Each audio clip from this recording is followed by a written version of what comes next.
وسلم وآله وأصحابه وأزواجه وذريته وأهل بيته وإلى جميع شهداء الصحابة والإمام الغزالي وأبي يزيد البسطامي وشيخ عبد القادر الجيلاني وشيخ مشايخنا محمد بهاء الشيخ أبو شمس محمد خليل بنغلان وإلى جميع الكتب الأقطاب وإلى إمام الأولياء الأوتاد والأبدال جوابنا كبار ورجال الغيب شيخنا عبد الله وإلى أرواح جميع أولياء الله وأولاد المشاهدين المغربية خصوصا إلى أرواح من تمنحهنا بسبب وكان مسلم أنه الغشام برحمة والمغفرة شيء لله. الفاتحة. أعوذ بالله من الشيطان الرجيم. بسم الله الرحمن الرحيم. الحمد لله رب العالمين الرحمن الرحيم مالك يوم الدين إياك نعبد وإياك نستعين اهدنا الصراط المستقيم صراط الذين أنعمت عليهم غير المغضوب عليهم ولا الضالين آمين. Assalamualaikum warahmatullahi wabarakatuh. Alhamdulillahilladzi bini'matihil mutawatirah wa minannihil mutakatsirah wassalatu wassalamu ala sayyidina Muhammadin sayyidi ahli dunya wal akhirah wa ala alihi wa ashabihi minal muhajirin wal ansar. Rabbi shrah li sadri wa yassir li amri wahlul 'uqdatam min lisani yafqahu qawli wasaddid bihi lisani wahdi qalbi bihaqqi sayyidina Muhammad wahdi qalbi bihaqqi sayyidina Muhammad wahdi qalbi bihaqqi sayyidina Muhammad. Amma ba'du, para muallimin, para asatidzah, para hujat, para ibu-ibu jamaah Masjid Al-Murtada yang dimuliakan Allah Subhanahu wa taala. Syukur alhamdulillah kita panjatkan kehadirat Allah Subhanahu wa taala atas limpahan karunia-Nya, nikmatnya yang begitu banyak diberikan kepada kita, terutama nikmat iman wal Islam, hidayah dan taufik, sehat afiah, sehingga kita dapat melangkahkan kaki kita melaksanakan kewajiban kita sebagai muslim, sholat subuh berjamaah di masjid ini.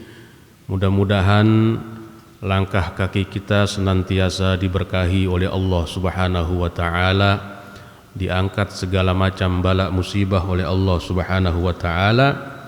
Selalu kita mohon kepadanya agar keluarga kita dijadikan keluarga yang sakinah, mawaddah, warahmah. Anak-anak kita dijadikan anak yang benar, saleh dan salehah. Dan yang paling utama, bila kita mati meninggalkan dunia ini nanti mati membawa iman, husnul khatimah. Amin ya rabbal alamin. Ibu bapak yang dirahmati Allah Subhanahu wa taala, pagi hari ini giliran saya kembali untuk memberikan beberapa pesan-pesan atau nilai-nilai agama yang saya mohon kepada Allah Subhanahu wa taala agar Allah membukakan hati saya, membenarkan ucapan saya, dan juga menjaga saya jangan sampai apa yang saya nyatakan nanti keluar dari garis-garis kaidah agama. Kita bersyukur bahwa Masjid Al-Murtada sudah berjalan 2 bulan mensyiarkan subuh berjamaah di masjid ini dengan diisi oleh para tokoh-tokoh agama, mubaligh. Kalau ulama, saya pribadi belum pantas dibilang ulama. Kalau mubaligh, ya mungkin saya masuk kategori mubaligh, artinya penyampai. Ada juga dai itu yang mengajak orang ke jalan Allah Subhanahu wa taala. Ad-da'i ilallah biqaulihi wa fi'lihi. Disebut dai itu adalah orang yang mengajak kepada jalan Allah dengan ucapannya dan juga dengan perbuatannya.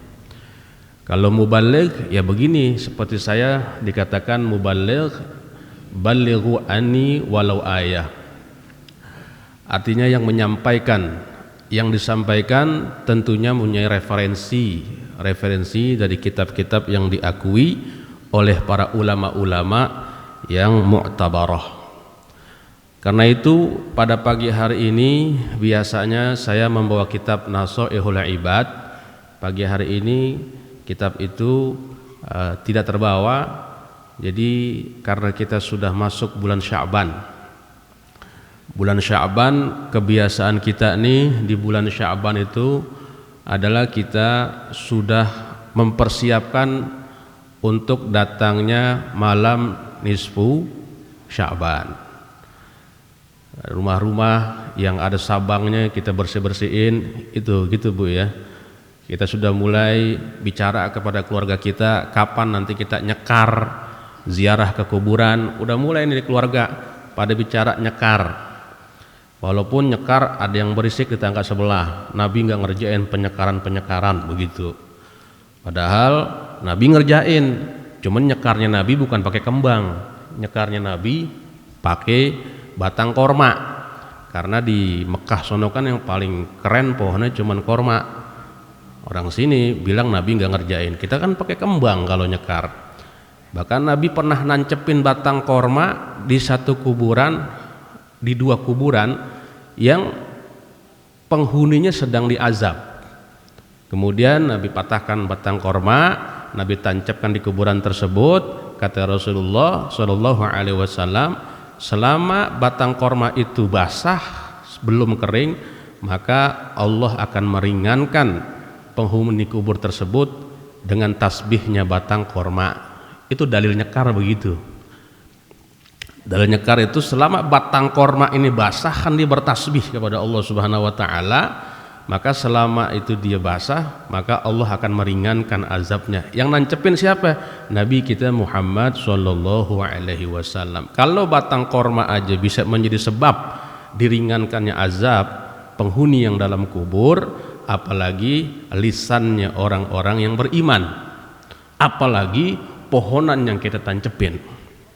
Lalu sebenarnya yang bertasbih itu bukannya barang yang hidup saja, segalanya ini bertasbih kepada Allah menurut keterangan dari Nabi. Dari mana Ustaz dapetin? Nah nih, nanti kita coba lihat ada satu hadis yang sangat panjang di kitab Tanbihul Ghafilin, informasi tentang segerombolan orang Yahudi. Ahlan wa sahlan Ustaz Haji Muhammad Adnan, Masya Allah. Kita lagi belajar Ustaz nih, belajar memperbaiki diri. Jadi bukan saya udah baik benar Bu, tapi kita coba muzakarah, kita sepakati untuk mensyiarkan agama kita, mensyiarkan masjid kita. Jadi dari mana nih kita tahu semuanya bertasbih kepada Allah? Dari Al-Quran dan juga dari Nabi.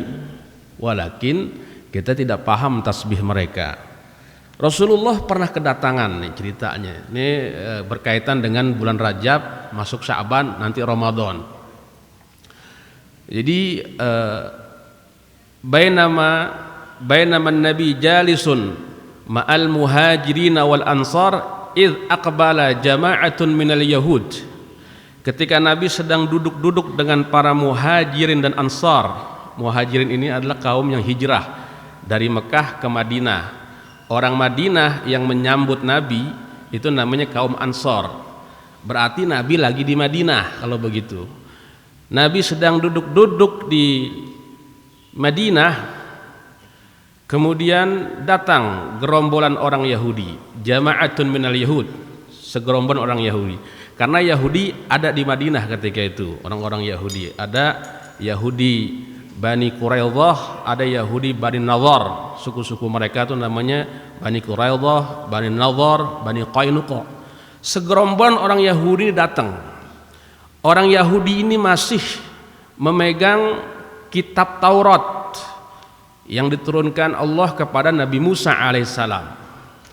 Dan Yahudi ini datang kepada Nabi mau cross check. Ini Muhammad yang datang ke Madinah, Nabi beneran apa Nabi palsu? Kalau Nabi beneran, dia pasti bisa menjawab beberapa pertanyaan. Yang pertanyaan ini kami dapati dari Musa bin Imran. Ngadep dia ke Rasulullah. Begitu ngadep ke Rasulullah langsung ngomong, ya Muhammad, inna nas'aluka an kalimatin allati a'tahuna li Musa bin Imran la yu'tihunna illa nabiyyan mursalan aw malakan muqarraban. Ini Yahudinya Yahudi memang mencari kebenaran, bukan Yahudi yang licik, tapi Yahudi yang mencari kebenaran. Dia datang ditanya, ya Muhammad, kami mau bertanya kepada kamu tentang beberapa kalimat. Karena Yahudi ini belum Islam, jadi dia manggil Nabi kita ya Muhammad. Tapi begitu nanti udah Islam, dia nggak berani manggil Muhammad, tapi ya Nabi Allah, ya Rasulullah. Itu bedanya. Bedanya orang belum Islam sama orang udah Islam, ketika manggil nabinya itu nggak sembarangan. Kayak kita ini udah Islam, manggil Muhammad nggak sembarangan. Kita panggil dengan gelar yang diberikan oleh Allah Subhanahu wa taala. Kita panggil nabi kita ya Mustafa, ya ayuhan nabi wa rahmatullahi wa barakatuh. Kita panggil juga nabi kita ya Habiballah. Banyak panggilan-panggilan buat nabi kita itu. Ketika kita berselawat di acara maulid, banyak banget gelar nabi. Karena Allah sendiri mengatakan jangan panggil namanya, tapi panggil kemuliaannya nabi kita Muhammad sallallahu alaihi wasallam. Ini Yahudi belum Islam, dia main panggil namanya aja. Kalau orang Betawi mungkin Mat gitu, gue mau tanya kepada lo Mat gitu, ya Muhammad, inna nas'aluka an kalimatin, saya mau bertanya beberapa kalimat kepadamu Muhammad. Yang pertanyaan ini kami dapat dari Musa bin Imran. Musa bin Imran ini nabi mereka, nabi kita juga, nabi yang diutus oleh Allah. Tidak akan bisa menjawab pertanyaan ini kecuali nabi yang beneran, nabi yang diutus, atau malaikat yang dekat, malakan muqarraban. Faqala an-nabiy sallallahu alaihi wasallam, salu, kata Rasulullah, ayo tanya dah, mau tanya apa? Tanya silakan. Akhbirna an hadhihi salawatil khamsi allati iftaradahallahu ala ummatika. Muhammad, kabarkan kepada kami, katanya umat kamu diwajibkan sholat 5 waktu. Coba kabarkan tentang sholat 5 waktu yang diwajibkan kepada umatmu. Ini saya rasa kalau pertanyaan ini ditanya sama ibu-ibu Al-Murtado, pinter jawabnya ibu ya. Bu, ibu umat Muhammad, coba ibu terangkan sholat 5 waktu buat umat Muhammad. Semuanya dapat 100.000 nih gitu. Johor, asar, maghrib, isya, subuh gitu. Tapi di hadis ini Nabi jawabnya dengan ciri-ciri sholatnya. Amma salatu zuhur, kata Rasulullah, idza zalatis syamsu yusabbihu kulla syai'in li rabbih. Tuh. Adapun yang pertama salat zuhur. Salat zuhur itu ketika matahari tergelincir di pertengahan, maka pada saat itu yusabbihu kulla syai'in li rabbih. Bertasbihlah segala sesuatu kepada Tuhannya. Nah ini Bu, yang saya bilang yang bertasbih itu bukan batang korma aja, ternyata segala sesuatu itu bertasbih. Kapan semuanya kompak bertasbih, kompak serentak bertasbih? Pada saat matahari tergelincir di tengah-tengah. Zuhur itu artinya muncul itu zuhur. Jadi matahari tengah bolong kalau kata kita, itulah yang dinamakan zuhur. Pada saat itu tembok bertasbih, tanah bertasbih, matahari bertasbih, langit bertasbih, semuanya bertasbih. Makanya yang paling bagus kalau kita mau nancepin barang atau mau nyekar di kuburan, mau taruh sesuatu di kuburan, itu pada saat zuhur, menjelang zuhur yang paling bagus, karena barengan tasbihnya semua. Yusabbihu kulla syai'in li rabbih.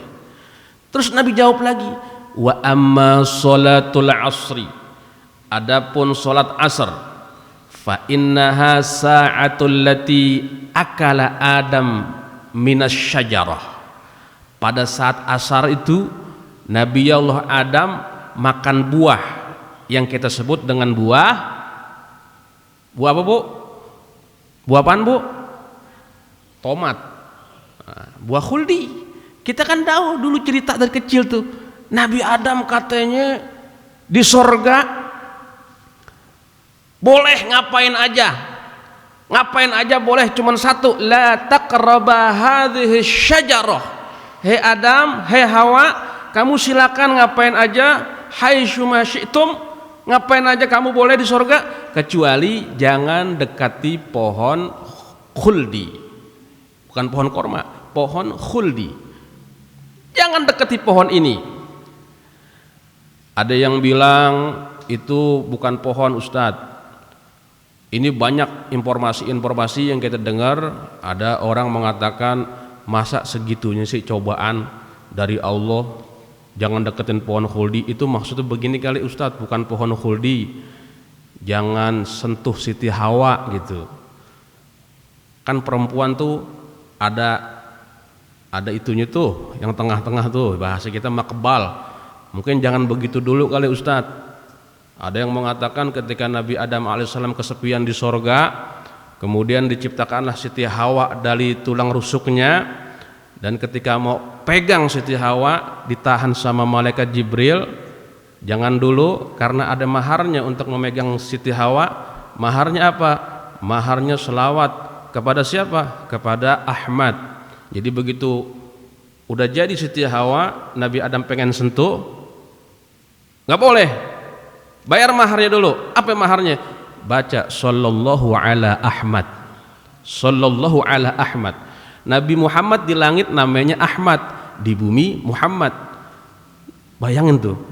Ternyata Nabi kita Muhammad lebih dulu adanya secara nur, secara rahasia, cahaya. Nabi lebih dulu. Nabi Adam nggak bisa pegang Siti Hawa sebelum bayar maharnya. Maharnya apa? Salawat kepada Muhammad. Sallallahu ala Ahmad. Begitu udah sallallahu ala Ahmad, boleh pegang Siti Hawa. Ada yang mengatakan seperti itu. Tapi di Quran nasnya, la taqraba hadhihi syajarah. Hawa, Adam, jangan kau dekati pohon khuldi ini. Fatakuna minadh dhalimin. Kalau kamu dekati, kamu termasuk orang yang zalim. Jadi di surga pun masih ada ujian dari Allah Subhanahu wa taala. Ini skenario Allah. Allah yang punya skenarionya. Kalau Allah sutradaranya, berarti ada urusan zahir, ada urusan batin. Makanya nanti kita belajar, Nabi Adam secara zahir bermaksiat, tetapi secara batin dia taat, gitu. Secara zahir dia bermaksiat. Apa maksiatnya? Maksiatnya melanggar larangan Allah. Jangan deketi. Tiba-tiba datang iblis. Iblis ini dulu namanya Azazil. Sebelum dikutuk sama Allah, namanya Azazil. Karena dia nggak taat sama Allah untuk sujud kepada Nabi Adam, kemudian dikeluarkan dari kelompok malaikat dan dia berganti nama Azazil. Haris. Iblis itu gelar, artinya makhluk yang putus asa dari rahmat Allah, itu iblis namanya. Ablasa yublisu iblis. Dia putus asa dari rahmat Allah, tapi memang sudah dapat legalitas dari Allah, udah dapat pengesahan dari Allah kalau iblis tugasnya menggoda Bani Adam. Jadi kalau ada manusia yang godain orang, berarti dia ngambil kerjaan iblis, gitu aja. Ente jangan godain anak, ente bukan iblis. Ente godain anak, ente nggak dapat legalitas. Yang dapat legalitas menggoda iblis. Karena iblis itu setelah dia diusir sama Allah dari kenikmatan sorga, iblis minta sama Allah, anzirni ila yaumi yub'atsun. Ya Allah, tangguhkan umur saya sampai hari berbangkit. Sampai hari berbangkit tangguhkan umur saya akan goda anak manusia sehingga dia keluar dari jalanmu yang lurus. Kata Allah, silakan goda mereka dan kau tak akan bisa menggoda hambaku yang terjaga. Hambaku yang terjaga artinya yang ikhlas, minal mukhlasin, kau nggak akan bisa goda. Madamat arwahum, selagi ruh mereka ada di jasad mereka, saya akan goda mereka sampai dia tergelincir. Kata iblis bocorin juga. Iblis bocorin juga, aku goda mereka selagi ruhnya ada di jasadnya, tapi mereka Bani umat Muhammad menghancurkan aku dengan istighfar dan kalimat la ilaha illallah. Ada juga bocorannya. Jadi ini kita tahu kalau iblis itu dilegalkan menggoda kita, Pak. Dilegalkan. Ini kayak kita kan sekarang pagi-pagi digoda tadi tuh. Datang kagak, datang kemari. Iblis akhirnya putus asa, datang dia gitu. Sampai di sini masih digoda juga. Apa yang digodanya? Digodanya macam-macam. Ada yang digodanya, imamnya digoda. Bismillahirrahmanirrahim. Digoda sama iblis. Nggak ada suara yang paling bagus kecuali ente. Wah, itu godaannya. Ustadznya juga digoda, jamaahnya juga digoda. Selagi roh masih ada di jasad, itu penggodaan terus ada. Tapi ingat, iblis legalitasnya ada untuk menggoda. Anzirni ila yaumi yub'atsun. Sampai kapan? Sampai kiamat dia ngodain. Makin keturunan itu makin banyak. Dan iblis laknatullah alaih pernah ngebocorin tentang hancurnya dia ketika ada seorang muslim yang berdoa, ya Allah biha, ya Allah biha, ya Allah bihus. Itu iblis tuh hancur badannya. Kata iblis, capek-capek saya godain dia, mau tidur udah bangun tidur saya godain. Tiap hari doanya, dia tahu Tuhannya itu maha pengampun, dia minta sama Tuhannya husnul khotimah, ujung yang baik. Hancur badan saya, hancur tuh iblis. Pernah juga ada satu kisah, ada seorang ulama berdoa, doanya ini luar biasa, sampai-sampai iblis nongol. Jangan kau ajarkan doa ini, setiap orang yang baca doa ini aku hancur berantakan.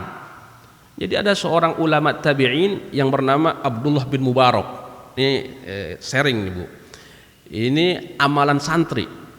Jadi setiap asar para santri Ahlus Sunnah wal Jamaah, tempat saya mondok dulu di Siddiq Abdullah, itu ada doa yang dibaca yang khasiatnya tuh, kalau kita tahu iblis atau setan itu legal, kita juga tahu caranya dia itu hancur lebur. Bukan dengan gaya-gaya yang di TV, dengan cara begini begitu. Ada doa, Allahumma innaka salatta alaina aduwan basiron bi uyubina yarona huwa wa qabiluhu min haitsu la narahum. Itu artinya, ya Allah, ini kalau ditasawufin cakep, innaka salatta alaina aduwan, ya Allah engkau telah salatta alaina, engkau telah kirim kepada kami musuh gitu. Musuh, iblis ini kan musuh, aduan. Dia sudah legal godain kita. Kita yakin Allah sudah melegalkan bahwa iblis godain kita. Makanya kita doa sama Allah, ya Allah engkau kirim salatta alaina aduan, musuh, yarona, musuh yang ngelihat kita. Iblis ngelihat, setan ngelihat, yarona. Bukan dia aja, huwa wa qabiluhu, pasukannya juga ngelihat. Sekarang lagi pada ngelihat iblis. Iblis cuma nggak bisa masuk katanya di Mekah sama Madinah doang, tempat suci iblisnya. Tapi kalau manusia yang sifat iblisnya bisa masuk gitu. Iblis aslinya nggak bisa masuk, dijaga sama malaikat. Ini masalah murtado masih bisa masuk. Tapi dengan doa a'udzubillahi samil alim minasyaitonir rajim, kita mohon perlindungan kepada Allah, Allah akan lindungi gitu. Tapi di doa ini cakepnya, ya Allah engkau kirim kepada kami musuh yang melihat kami dan pasukannya, sedangkan kami nggak melihat mereka. Tapi saya minta ya Allah, fa'ayyizhu minna kama ayastahu min rahmatik. Putus asakan iblis ya Allah dari menggoda saya sebagaimana engkau putuskan dia dari rahmat Allah, dari rahmatmu. Itu yang bikin iblis itu hancur dengan doa ini. Karena Allah yang ambil alih, fa'ayyizhu minna kama ayastahu min rahmatik wa qannithu minna kama qanattahu min afik wa ba'id bainana, jauhkan dia dari kami ya Allah sebagaimana kau jauhkan antara timur dan barat. Ini doa. Jadi banyak doa bagaimana supaya kita bisa selamat dari godaan iblis laknatullah alaih. Termasuk ada satu ikhtiar, kalau kita baca ayat sajadah ya Bu ya, ayat sajadah itu ayat yang di dalamnya ada perintah sujud. Kita juga berdoa ketika sujud, sajada wajhiya lilladzi khalaqahu wa sawwarahu wa syaqqa sam'ahu wa basarahu bihaulihi wa quwwatihi. Itu salah satu doa yang bikin yadzubu syaitan, setan lumer, iblis lumer. Misalnya Ibu baca surah Al-Alaq ada ayat wasjud waqtarib gitu. Itu nanti kalau imam baca kayak begitu atau ibu lagi umroh di tanah suci Mekah Madinah, itu di sana rata-rata imam yang baca ayat sajadah langsung sujud, nggak ruku. Nah, bacaan sujudnya sajada wajhiya lilladzi khalaqahu wa sawwarahu wa syaqqa syam'ahu wa basarahu bihaulihi wa quwwatihi tabarakasmu rabbuka dzil jalali wal ikram. Itu juga kata Nabi, yadzubu syaitan kama yadzubu qisas 'alan nar. Setan itu lumer sebagaimana lumernya timah yang dibakar oleh api. Jadi kalau kita misalnya gedeg banget sama setan, gedeg banget sama setan, ibu baca aja ayat-ayat sejadah gitu. Ayat sejarah baca sujud atau doa-doa yang lain. Kita kembali lagi. Ini Nabi Adam alaihissalam makan buah khuldinya itu kapan? Ketika asar. Wa amma sholatul asri fa inna sa'atul lati akala Adam minasy syajarah, kata Rasulullah. Wa amma sholatul maghrib, adapun sholat maghrib fa innaha sa'atul lati taballahu ala Adam. Saat maghrib itu adalah saat di mana Nabi Adam diterima tobatnya sama Allah Subhanahu wa taala. Nabi yang kasih tahu. Bukan saya, Nabi yang kasih tahu. Jadi kalau ada pertanyaan kapan Nabi Adam diterima tobatnya sama Allah, pada saat maghrib. Di mana? Di bumi. Karena setelah Nabi Adam melanggar secara zahir, Nabi Adam turun, qul nahbitu jami'an. Hei, turun kamu semua jami'an. Fa imma ya'tiyanakum minni hudan faman tabi'a hudaya fala khaufun 'alaihim wa lahum yahzanun. Turun kamu ke bumi. Gitu. Nanti di bumi dikasih petunjuk. Siapa yang ikuti petunjuk enggak takut, enggak sedih, gitu kata Allah. Berapa lama Nabi Adam itu bertaubat? Ada yang mengatakan 200 tahun. Dengan bacaan doa-doa yang kita sudah hafal. Rabbana zalamna anfusana wa illam taghfir lana wa tarhamna lanakunanna minal. Itu yang kita hafal. Ada lagi di kitab Ibnu Katsir doa Nabi Adam tuh la ilaha illallah al-halimus sattar, ada kayak begitu. Tapi yang paling populer Rabbana zalamna anfusana wa illam taghfir lana, ya Allah ya Tuhan kami telah zalim kepada diri kami. Wa illam taghfir lana, jika engkau tidak mengampuni kami dan tidak sayang kepada kami, termasuk kami orang yang rugi pasti ya Allah gitu. Terus berdoa, terus berdoa, terus berdoa. Akhirnya kapan disambut doanya, diterima doanya? Pada saat maghrib. Nah, kita nih enak di Indonesia, doa-doa Nabi itu orang kita Melayu Indonesia suka dilaguin yang sampai ngeresep kerasa ke hati. Kayak di Bogor sana, di sini juga begitu. Bacanya Rabbana ya Rabbana. Kita ingat kisahnya tuh ntar. Zalamna anfusana wa ilam taghfir lana wa tarhamna lanakunanna minal khasirin. Kita ulang-ulang sampai masuk ke hati, nurnya masuk. Diterimanya Nabi Adam pada saat maghrib. Maghrib itu tenggelamnya matahari, maghrib. Terus Nabi terusin. Yang ketiga sholatul atsmah. Ketiga itu tidak disebut sholat isya, tapi sholat atsmah. Atsmah itu dalam bahasa Arab artinya saat anak onta netek sama biangnya. Itu namanya atsmah. Nah kalau kita di sini nggak ada onta. Ukuran orang Arab, anak onta itu menetek saat atsmah. Begitu matahari tenggelam, onta anaknya itu masuk nyari emaknya. Nah perjalanan dari nyari emaknya itu tidak lama. Makanya saat maghrib itu kaul Imam Syafi'i, waktu maghrib itu waktu yang paling pendek seukuran 5 rakaat sholat. Itu atsmah namanya.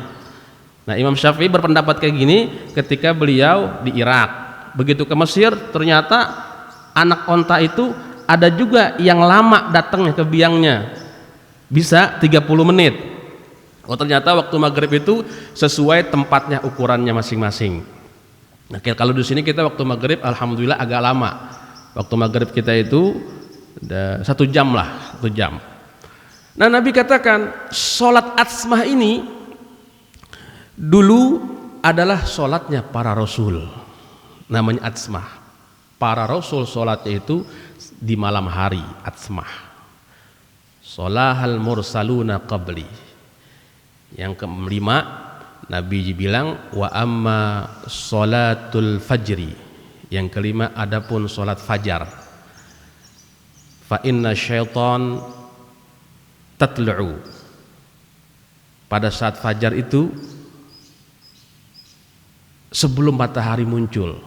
Karena kalau matahari muncul, kata Rasulullah, berbarengan munculnya dengan qarna syaitan, dua tanduk setan. Wa yasjudu kullu kafir min dunillah. Pada saat itu banyak yang bersujud kepada selain Allah. Makanya dimakruhkan, makruhnya li tahrim, kita sholat ketika matahari muncul. Jadi kalau mau sholat isyraq nanti kan ada kodenya, ting ting ting ting. Nah, waktu isyraq itu matahari sudah muncul 7 menit setelah kemunculannya, isyraq namanya. Nah kalau kita barengin ketika matahari muncul, itu berbarengan dengan dua tanduk setan yang keluar, dan pada saat itu para kafir bersujud kepada tanduk setan tersebut. Dah, Nabi udah jawab tuh. Nabi jawab zuhur begini, asar begitu, maghrib begini, atsma begitu, kemudian fajar. Ini Yahudi dengerin. Apa kata Yahudi? Sodakta ya Muhammad. Bener ya Muhammad. Itu yang kami dapat dari Musa bin Imran. Tapi ada lagi pertanyaannya. Apa pahala orang yang melaksanakan sholat yang 5 waktu? Fama thawabu man shalla ya Muhammad. Apa balasannya? Ini agak panjang nih, Bu. Ustaz ya, alafu Ustaz. Kita sebenarnya sudah sering dengar, tapi enak diulang-ulang biar ada semangat lagi. Fama sawabu man shalla ya Muhammad. Apa sih pahala buat orang yang sholat tadi itu? Wa amma sholatu zuhr, pahala orang sholat zuhur. Fama min mu'minin. Pada saat itu neraka jahanam sedang menyala-nyala. Tas'uru lahu nara jahannam. Itu kalau kita rasain matahari nggak usah sampai setengah atau 50 derajat Celcius dah. 35 derajat itu udah panas banget kita di luar. Betul nggak Pak? Apalagi sampai 50 derajat, luar biasa panasnya. Karena Allah itu maha sayang, dilapisi oleh atmosfer, kemudian panasnya nggak begitu terik. Tapi kita pernah merasakan teriknya matahari, panasnya matahari. Itu kata Rasulullah, saat itu tas'aru nara jahannam, percikan neraka jahanam sedang memercik. Fama min mu'minin yusalli hadhihi shalah, tidaklah orang mukmin yang melaksanakan sholat di saat itu, haramallahu lahu lafahatu jahannam, Allah akan mengharamkan dari samberan neraka jahanam. Alhamdulillahi rabbil alamin. Jadi itulah balasannya. Ketika kita sholat zuhur, ya Allah neraka jahanam panas banget ya, ini baru percikannya aja kayak begini teriknya. Kita ukurannya di sana di Timur Tengah, yang padang pasir mulu. Kalau ukuran di Indonesia biasa aja. Makanya orang Timur Tengah ke Indonesia dibilang apa? Hadzal balad qit'atun minal jannah. Negeri ini Indonesia seperti potongan sorga gitu. Mereka bilang begitu, seperti potongan sorga. Karena beda sama di sana. Makanya luar biasa. Negara kita ini nikmat dari Allah luar biasa. Kalau nggak bisa dimanfaatkan semaksimal mungkin, kita khawatir ditukar sama Allah Subhanahu wa taala, diganti sama Allah Subhanahu wa taala. Gara-gara pakafar bi an umillah, ingkar kafir dengan nikmat Allah, ditukar. Sampai orang Arab mengatakan qit'atun minal jannah, luar biasa. Sono korma keluar bijinya itu. Di sini ada buah namanya nangka. Dijaga tuh dalam nangka. Dan manisnya begitu dirasakan, manisnya enak banget. Makanya orang Arab yang kemari makan korma, makan duren, dibilang hadal simarul jannah, ini buah sorga nih. Kalau buah sorga yang kita dapat hadis dari Nabi kan semangka, al-batikh simarul jannah, semangka itu buah sorga, al-batikh. Makanya guru-guru kita, guru-guru anak tuh senang buah semangka karena ada hadisnya al-batikh simarul jannah, dia buah sorga. Nah kalau orang yang makan semangka itu dengar hadis kayak begini, itu rasanya beda.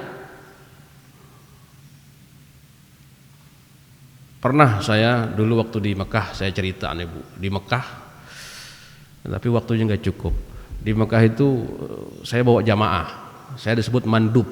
Mandub itu pemimpin jamaah, mandub. Kemudian ada pembagian Quran secara gratis. Anta mandub? Naam, ana mandub. Ta'al, dakhil. Saya disuruh masuk, dikasih Quran saya banyak sama dia. Akhirnya didialog sama saya. Fen tabqa taskun fi Jakarta. Jakarta asimatul bilad. Jakarta itu asimatul bilad. Jakarta itu ibu kotanya Indonesia. Wah. Arafta Bogor. Tahu Bogor enggak? Orang Arab nanya sama saya, Arafta Bogor. Tahu Bogor enggak? Naam, zaujati fi Bogor. Saya punya istri di Bogor. Nah, Bogor qit'atun minal jannah. Di Arab Saudi mereka tuh para petugas mengatakan Indonesia yang terkenal Bogornya. Wah, pada paham semua dah kalau disebut Bogor ya. Paham semua, di puncaknya tuh banyak banget tuh toko-toko Arab. Jadi orang Arab itu nyari duit, kumpulin yang banyak, libur 3 bulan berangkat ke Indonesia, ke Bogor. Di Bogor itu Cisarua ke atas puncak, itu sorganya katanya. Kalau dulu si Ahok bilang sorganya Alexis, sorganya ada sorga di Alexis di lantai atas, orang Arab bilang ada sorga juga di sana. Di Indonesia, makanya dibilang qit'atun minal jannah. Nah kita orang Indonesia nih, ketika ada kabar-kabar berita begini begitu di Quran, kita biasa aja. Kenapa? Kita udah rasain. Cuman begitu Nabi bilang sholat zuhur itu panas, pada saat itu percikan jahanam sedang memercik, orang mukmin yang melaksanakan sholat zuhur diharamkan dari sambaran jahanam. Kita biasa aja. Kenapa? Karena kita nggak terlalu terik banget. Tapi kita pernah merasakan terik. Kita ukur jadinya. Oh, ini baru 30 derajat Celcius. Bagaimana kalau sampai 100 derajat Celcius? Dan neraka api dunia itu cuman 1%-nya api neraka jahanam. Teramat panas itu. Yang kata Rasulullah, kalau kena baraknya setitik bara api neraka jahanam, maka otak akan mendidih. Itu kan serem banget, otak akan mendidih. Tapi dengan sholat zuhur kata Rasulullah, haramallahu lafahatu jahannam. Allah haramkan dia dari sambaran neraka jahanam. Wa amma sholatul asr, adapun sholat asar, di mana saat itu Nabi Adam alaihissalam memakan buah khuldinya. Fama min mu'minin yusolli hadis sholah, orang mukmin yang melaksanakan sholat asar, dia dikeluarkan dosanya oleh Allah sebagaimana bayi yang keluar dari perut ibunya. Tuh, ini kalau saya ditanya sama jamaah, Ustadz kok perbuatan yang enteng begitu balasannya gede banget sih? Kan enteng banget, asar 4 rakaat kok balasannya gede banget sampai dosa kita dikeluarin. Jadi kita nggak boleh ikutin iblis yang putus asa, maksudnya harus terus. Allah punya sifat yarhamu mayyasha wa yaghfiru mayyasha. Allah punya sifat tuh sayang kepada orang yang dikehendaki, Allah juga mengampuni kepada orang yang dikehendaki. Pertanyaan, kenapa perbuatan yang sedikit kok balasannya gede? Nah, itulah makna asyakur. Allah itu maha berterima kasih. Makanan hati kita itu kan nyebut nama Allah dan asma'nya. Allah itu asyakur, maha berterima kasih. Artinya apa? Perbuatan yang sedikit dibalas sama Allah besar sekali. Kita punya Tuhan yang keren banget, luar biasa Tuhan kita. Jadi dikasih tuh jawaban-jawaban sama Nabi biar kita nggak putus asa. Perbuatan sedikit, 4 rakaat itu sedikit sebenarnya, cuma 5 menit. Tapi kata Rasulullah, fama min mu'minin yusalli hadis salah illa kharaja min zunubihi kayaumin waladatuhu ummuh.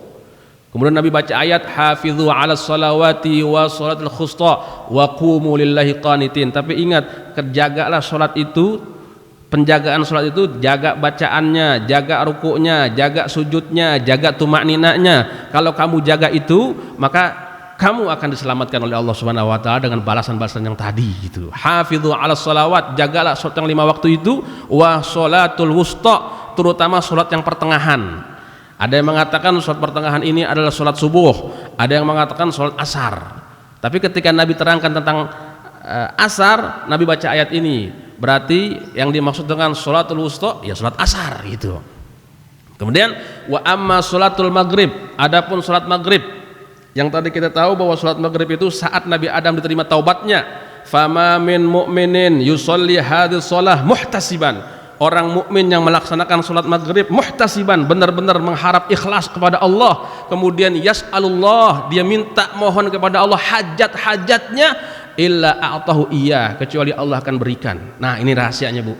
Kenapa orang tua kita dulu punya kebun jambu, punya kebun paya, tapi hidupnya berkah, nggak pernah jual tanahnya makin lebar. Begitu kan ya dulu ya, kan kita dengar lihat orang tua kita dulu itu tanahnya lebar-lebar, kemudian kebunnya panen dijual ke pasar, dia bisa nabung, dibeli tanah lagi di Citayam gitu. Kenapa?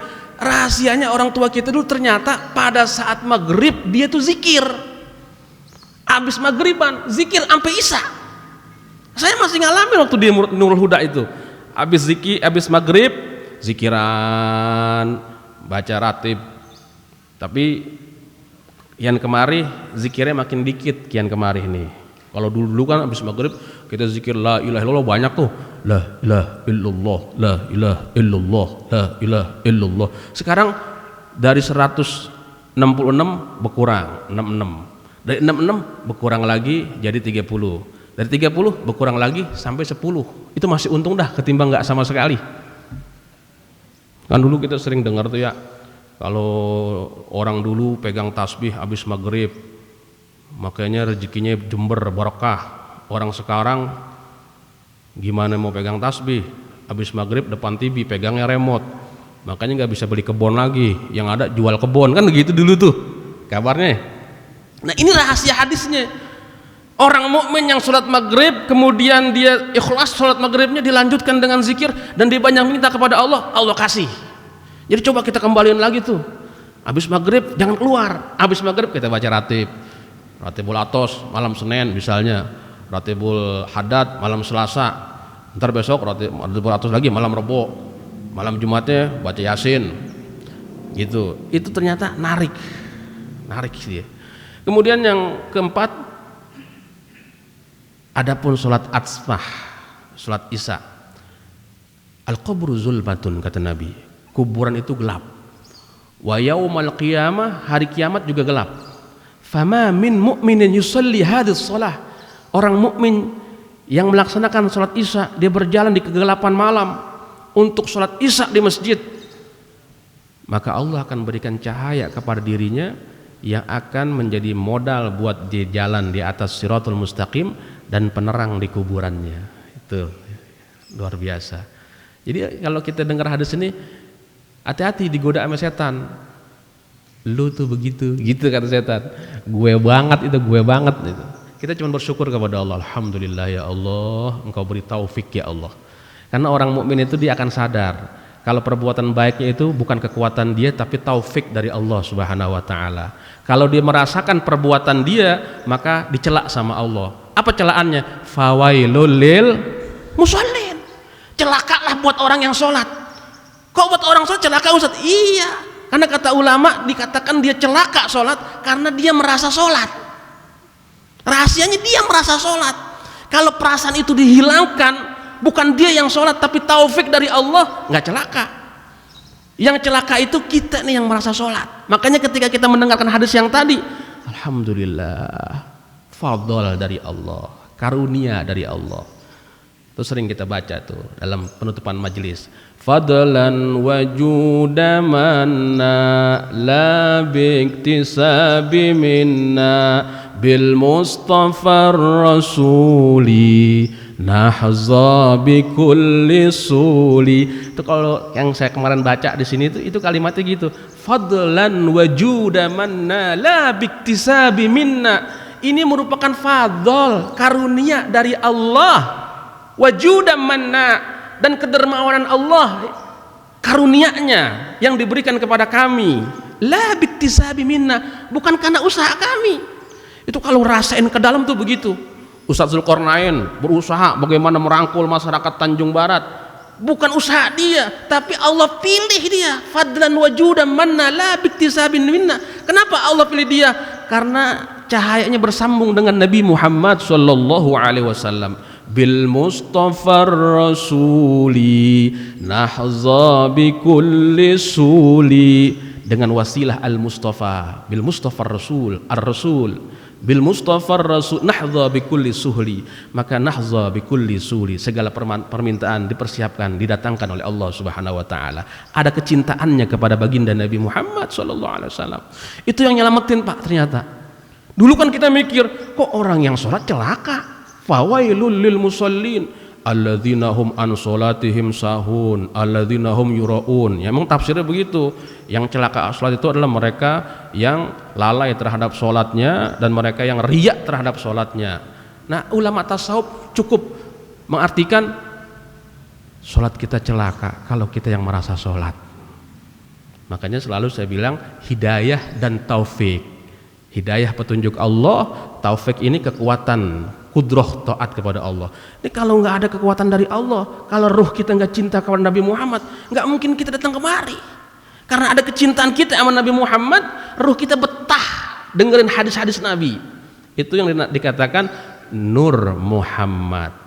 Ada sorotan Nur Muhammad dari Allah Subhanahu wa taala. Nah, sholat Isya itu balasannya kayak gitu. Kemudian sholat fajar. Sholat fajar kata Rasulullah, fama min mu'minin yusalli salatal fajri arba'ina yawman fil jama'ati illa a'tahu Allahu bar'atain. Tidaklah seorang mukmin yang melaksanakan salat fajar 40 hari berturut-turut secara berjamaah, maka Allah akan berikan kepadanya bar'atain, 2 kebebasan, bebas dari kemunafikan dan bebas dari api neraka. 40 hari. 40 hari. Pertanyaannya, pernah nggak kita sholat fajar 40 hari ya? Gitu kan pertanyaannya. Mungkin di rumah, iya, tapi berjamaah, pernah nggak? Begitu. Nah, sekarang itu tadi. Sekarang kita mohon kepada Allah, takdirkan saya ya Allah, nanti masuk bulan Ramadan, kita doakan barik lana fi Rajab wa Sya'ban wa balikna Ramadan, sampaikan di bulan Ramadan, kita incer nih di Ramadan full salat fajar itu 40 hari berturut-turut. Sekarang di bulan Sya'ban kita incer lagi 10 hari tambahin, biar kita dikasih 2 kebebasan, bebas dari api neraka dan bebas dari kemunafikan. Itulah hadis Nabi Muhammad SAW di kitab Tambil Ghafilin yang menerangkan tentang pertanyaan orang Yahudi kepada Nabi Muhammad. Setelah Yahudi mendengar jawaban Nabi, Yahudi bilang, sodakta ya Muhammad, engkau benar ya Muhammad. Masih panjang nih Bu sebenarnya pertanyaannya, ini udah terang benderang. Yang ketiga, Yahudi bertanya, ya Muhammad, kabarkan kepada kami kenapa umatmu diwajibkan puasa 30 hari. Dijawab sama Nabi, yang terakhir, ma fadluka 'alan nabiyyin, ya Muhammad, apa kelebihan kamu terhadap nabi-nabi yang lain? Nabi jawab, tidaklah semua nabi kecuali dia berdoa kepada Tuhannya, kepada Rabbnya setelah dakwahnya tidak diterima agar kaumnya dihancurkan. Hancurkan saja ya Allah, habisi saja mereka ya Allah, kecuali aku, kata Rasulullah, aku simpan doa saktiku ini, ku pakai nanti untuk syafaat umatku gitu. Iddakhartu da'wati syafaati li ummati. Itulah hebatnya Nabi, doa saktinya nggak dipakai.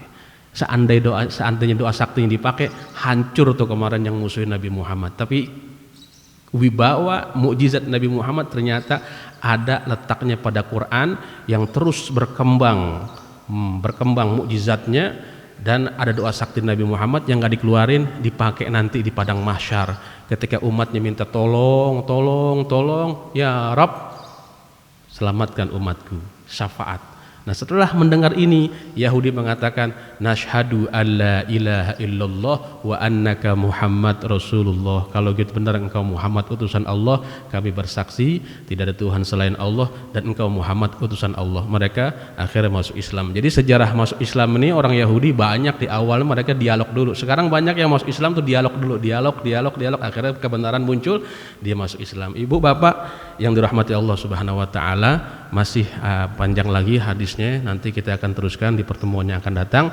insyaallah. Kalau umur kita panjang, kita kita akan muzakarah. Ini saja mungkin yang saya sampaikan, mudah-mudahan ada manfaatnya.